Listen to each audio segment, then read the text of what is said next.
निर्गमन की पुस्तक 40वां अध्याय वचन 1 से लेकर 38 तक। निवास स्थान खड़ा किया जाना और उसकी प्रतिष्ठा। फिर यहोवा ने मूसा से कहा, पहले महीने के पहले दिन को तू मिलाप वाली तंबू के निवास को खड़ा कर देना और उसमें साक्षी पत्र के संदूक को रखकर बीच वाले पर्दे की ओट में कर देना और मेज को भीतर ले जाकर जो कुछ उस पर सजाना है उसे सजा देना। तब दीवट को भीतर ले जाकर उसके दीपकों को जला देना और साक्षी पत्र के संदूक के सामने सोने की वेदी को जो धूप के लिए है उसे रखना और निवास के द्वार के पर्दे को लगा देना और मिलाप वाले तंबू के निवास के द्वार के सामने होम वेदी को रखना और मिलाप वाले तंबू और वेदी के बीच हौदी को रख के उसमें जल भरना और चारों ओर के आंगन की कनात को खड़ा करना और उस आंगन के द्वार पर पर्दे को लटका देना और अभिषेक का तेल लेकर निवास का और जो कुछ उसमें होगा सब कुछ का अभिषेक करना और सारे सामान समेत उसको पवित्र करना, तब वह पवित्र ठहरेगा। सब सामान समेत होम वेदी का अभिषेक करके उसको पवित्र करना, तब वह परम पवित्र ठहरेगी। पाए समेत हौदी का भी अभिषेक करके उसे पवित्र करना। तब हारून और उसके पुत्रों को मिलाप वाले तंबू के द्वार पर ले जाकर जल से नहलाना और हारून को पवित्र वस्त्र पहनाना और उसका अभिषेक करके उसको पवित्र करना कि वो मेरे लिए याजक का काम करे। और उसके पुत्रों को ले जाकर अंगरखे पहनाना और जैसे तू उनके पिता का अभिषेक करे वैसे ही उनका भी अभिषेक करना कि वे मेरे लिए याजक का काम करे। और उनका अभिषेक उनकी पीढ़ी पीढ़ी के लिए उनके सदा के याजक पद का चिन्ह ठहरेगा। इस प्रकार मूसा ने जो जो आज्ञा यहोवा ने उसको दी थी उसी के अनुसार किया और दूसरे वर्ष के पहले महीने के पहले दिन को निवास खड़ा किया गया।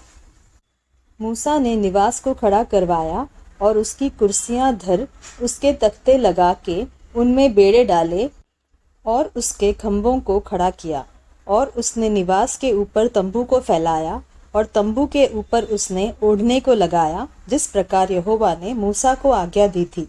और उसने साक्षी पत्र को लेकर संदूक में रखा और संदूक में डंडों को लगा के उसके ऊपर प्रायश्चित के ढकने को धर दिया और उसने संदूक को निवास में पहुंचाया और बीच वाले पर्दे को लटका के साक्षी पत्र के संदूक को उसके अंदर किया जिस प्रकार यहोवा ने मूसा को आज्ञा दी थी। और उसने मिलाप वाले तंबू में निवास के उत्तर की ओर बीच के पर्दे से बाहर मेज को लगाया और उस पर उसने यहोवा के सम्मुख रोटी सजा कर रखी जिस प्रकार यहोवा ने मूसा को आज्ञा दी थी। और उसने मिलाप वाले तंबू में मेज के सामने निवास के दक्षिण की ओर दीवट को रखा और उसने दीपकों को यहोवा के सम्मुख जला दिया जिस प्रकार यहोवा ने मूसा को आज्ञा दी थी।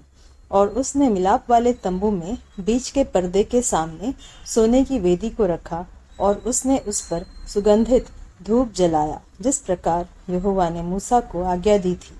और उसने निवास के द्वार पर पर्दे को लगाया और मिलाप वाले तंबू के निवास के द्वार पर होम वेदी को रखकर उस पर होम बलि और अन्न बलि को चढ़ाया जिस प्रकार यहोवा ने मूसा को आज्ञा दी थी। और उसने मिलाप वाले तंबू और वेदी के बीच हौदी को रखकर उसमें धोने के लिए जल डाला और मूसा और हारून और उसके पुत्रों ने उसमें अपने अपने हाथ पांव धोए।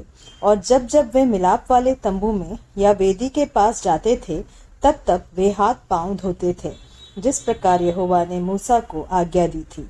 और उसने निवास के चारों ओर और वेदी के आसपास आंगन की कनात को खड़ा कराया और आंगन के द्वार के पर्दे को लटका दिया।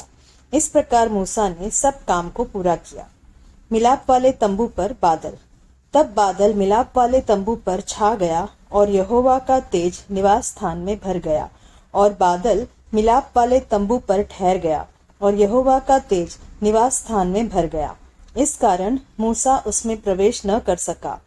इस्राएलियों की सारी यात्रा में ऐसा होता था कि जब जब वह बादल निवास के ऊपर से उठ जाता तब तब वे कूच करते थे और यदि वह न उठता तो जिस दिन तक वह न उठता था उस दिन तक वे कूच नहीं करते थे। इसराइल के घराने की सारी यात्रा में दिन को तो यहोवा का बादल निवास पर और रात को उसी बादल में आग उन सबों को दिखाई दिया करती थी।